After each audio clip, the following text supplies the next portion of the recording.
12 नवंबर 2024 आज कार्तिक मास की शुक्ल पक्ष की एकादशी तिथि है, जिसे देव उठनी एकादशी या देव प्रबोधनी एकादशी भी कहा जाता है। इस दिन भगवान विष्णु निद्रा से जागते हैं।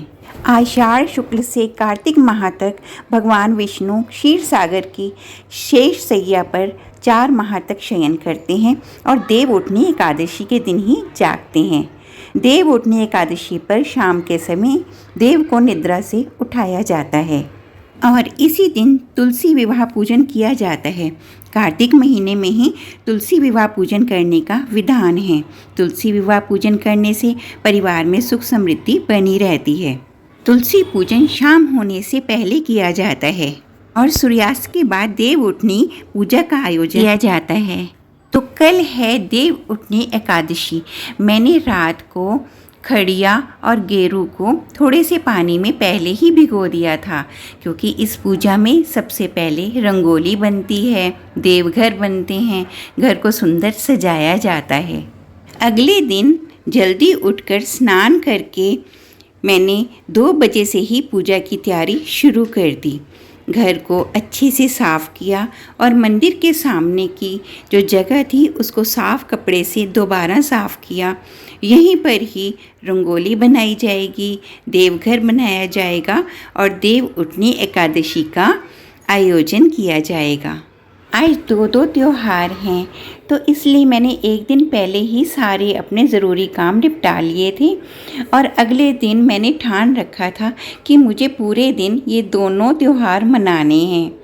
तो उस दिन मेरा ज़्यादातर समय रंगोली बनाने में, घर को सजाने में और पूजा पाठ करने में ही व्यतीत हुआ और इतना अच्छा लगा पूजा करके और मन को असीम शांति मिली।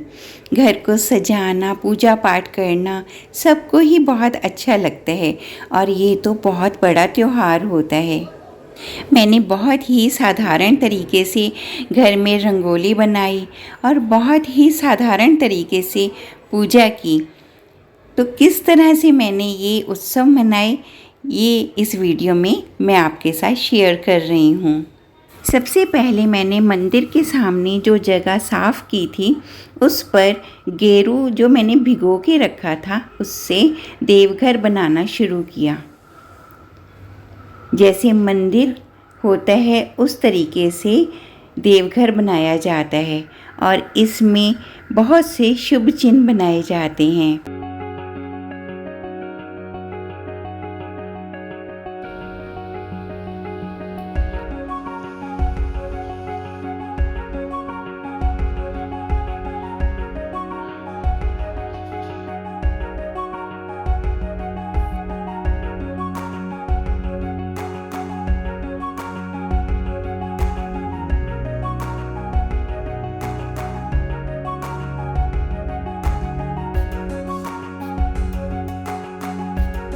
ये रंगोली बनकर तैयार हो गई है। इसमें चारों कोनों में स्वास्तिक का निशान बनाया है और ये विष्णु भगवान की आकृति बनाई है।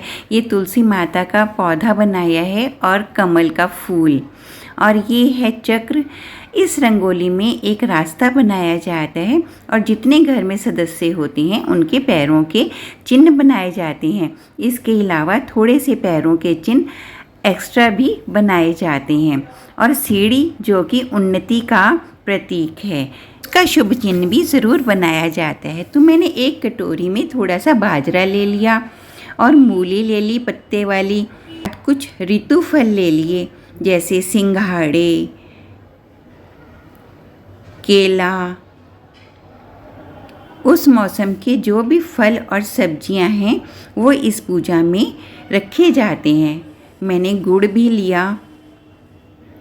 पताशे पूजा के लिए एकत्रित कर ली और थोड़ी सी कपास भी इस पूजा में रखी जाती है और उसके बाद एक घी का दिया इस पूजा के अंदर रखा जाता है।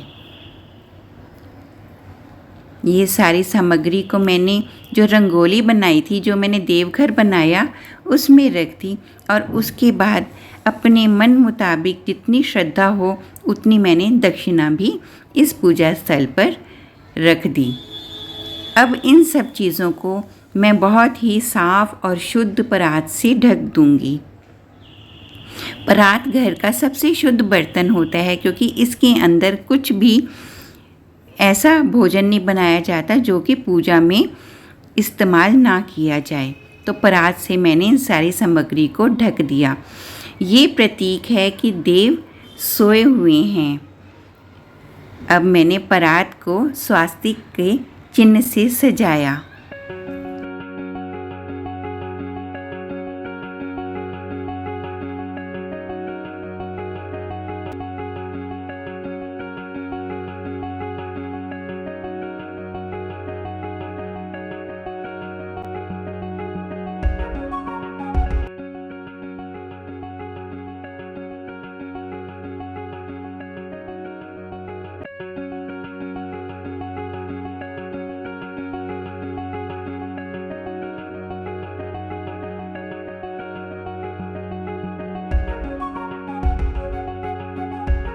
और ये मेरी तैयारी पूरी हो गई सूर्यास्त के बाद की पूजा की।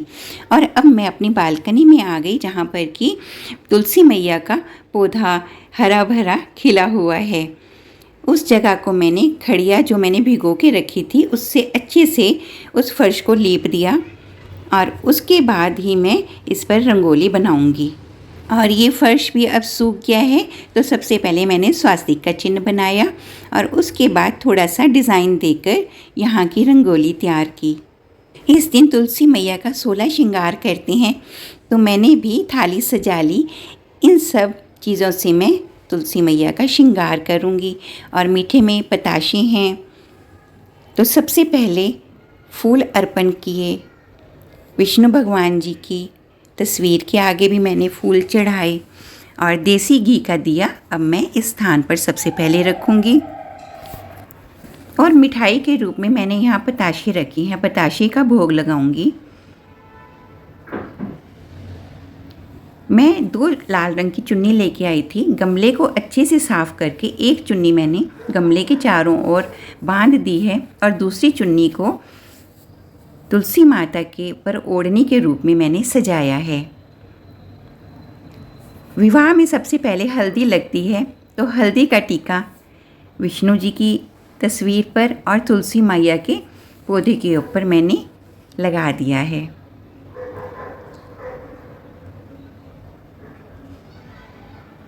जिस तरह भी आपको अच्छा लगे उस तरह से 16 श्रृंगार तुलसी मैया के करते हैं। तुलसी मैया का पूजन किया जाता है।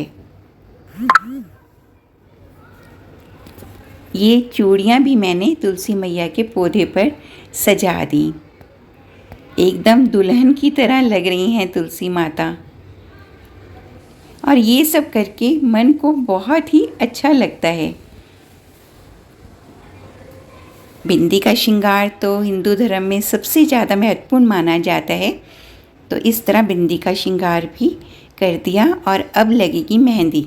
सबसे पहले भगवान जी को मेहंदी लगेगी, और उसके बाद हमारी तुलसी माता जी को मेहंदी लगेगी।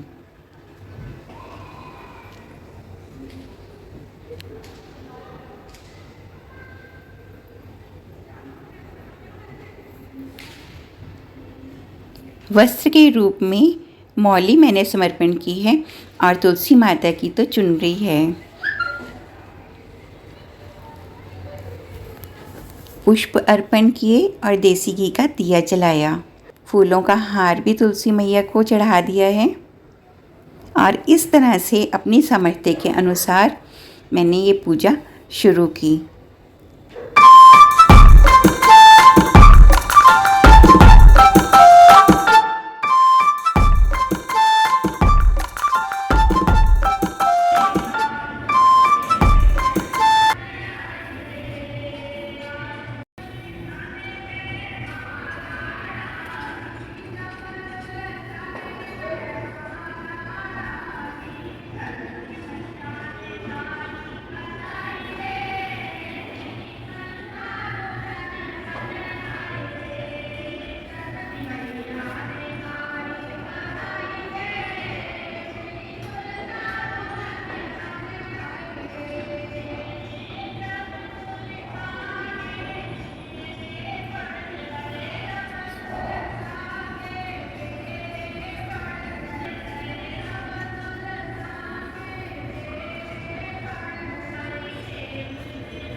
तो इस तरह बहुत ही साधारण तरीके से मैंने तुलसी मैया की उस दिन पूजा की।